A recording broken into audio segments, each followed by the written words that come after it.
What's happening, everybody? Jeff Lightsy Jr. here with the Ball Sports Network, the Black Boss channel. Thank you guys for the continued support. Continue to like, share, subscribe, and the notification bell is uploaded every single day.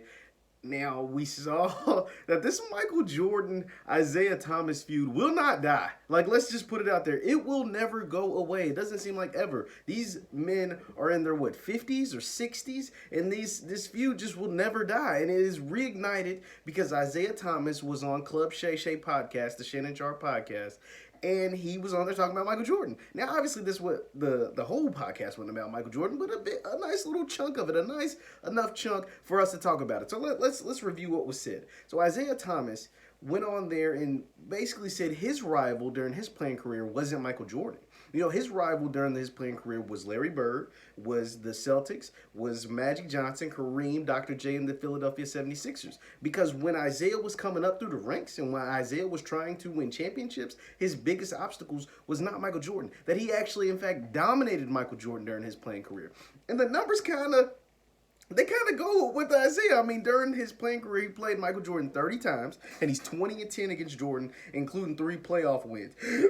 Like 3 playoff series wins. Now, obviously, he lost in 91, and that was the infamous walk off the court without shaking hands, walk off the court while the time was still on the clock, and that went down, and we all saw it in The Last Dance and all that stuff, so we actually got to see that. But he said, hey, man, when I was trying to fight for championships, I dominated Michael Jordan. He was an afterthought. We weren't thinking about Jordan and the Bulls. We were thinking about Bird, the Celtics, Magic, the Lakers, Dr. J, the Sixers in the 80s, because that's really when Isiah came up. And then, of course, they won the title in 89 and 90. And then by 91, he said, I had basically career-ending wrist surgery. And that's, he said, basically after 91, I had my wrist surgery, so Michael Jordan went on to dominate the NBA.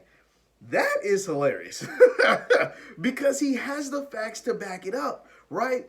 Michael Jordan and Isiah Thomas aren't this like, and that was another thing he brought up. He said people try to make it seem like I'm 5 or 6 years older than Mike. You know, like I came in 5 years before Mike, kind of like Magic did. Magic came in 80, Mike came in 84. He said, no, me and Michael Jordan are a year and a half apart in age. We're the same age. And so people give him all this credit because, and rightfully so, because he dominated the 90s, but I came up through the 80s and I was winning games in the 80s. I had Bird on the ropes.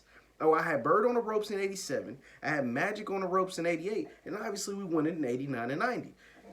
And so, I mean, if you dive into those comments just surface level, that is pretty accurate. Isiah has a point.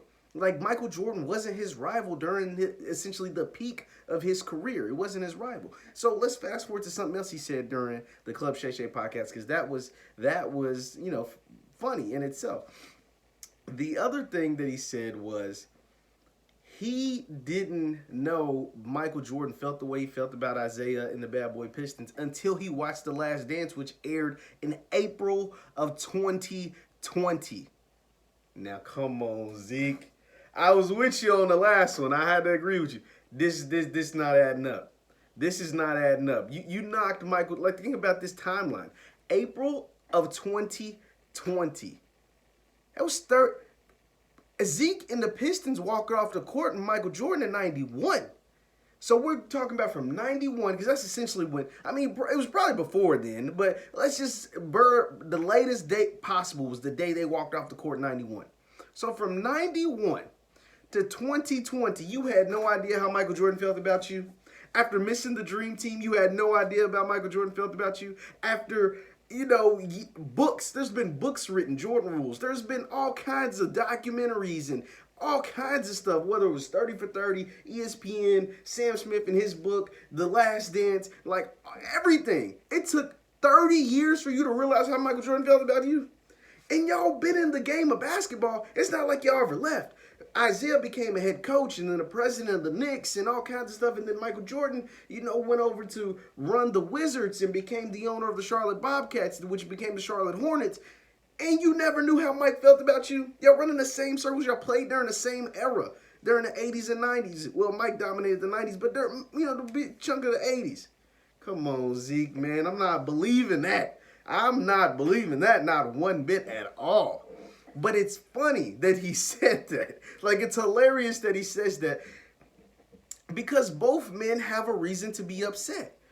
Isiah will not let go of the fact that he was left off that 92 Dream Team. Like, and rightfully so. Isiah is a 12-time All-Star, a 5-time All-NBA. He was a 2-time champion at the time, which John Stockton, let's say if that's the spot you wanted him to take, was John Stockton. John Stockton wasn't the all-time assist leader. He wasn't the all-time steals leader at the time. He wasn't a champion. Isiah had all of these finals MVPs, championships, All-Star appearances, All-NBA appearances, and a winning record over the best player in the world. Michael Jordan, a winning record over Mike. Had beat Larry in the playoffs. Had went toe-to-toe battle on a bad ankle against Magic in the playoffs. And won 2 championships.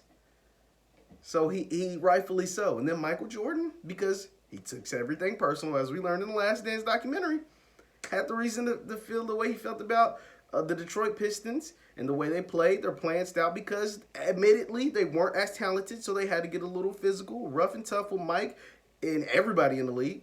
And so Mike felt the way he felt about the Pistons and Isiah Thomas because he was their leader. So this is, I mean, I just think this feud is hilarious. I think that it's funny that 2 60-year-old men still have this, like, this beef, this animosity towards each other 30 years later, right? Like, after everything, like, these guys were in the prime of their career 30 years ago. Like, they've been GMs and executives and business owners and all this great stuff in the community. And they still, like, won't let this stuff die. And that, to me, is just pretty funny. Let me know your thoughts in the comments down below about the Michael Jordan, Isiah Thomas feud. It's still going on to this day. Once again, I'm Jeff Lightsy Jr. with the Black Boss Channel, the Boss Sports Network. I'll see you next time.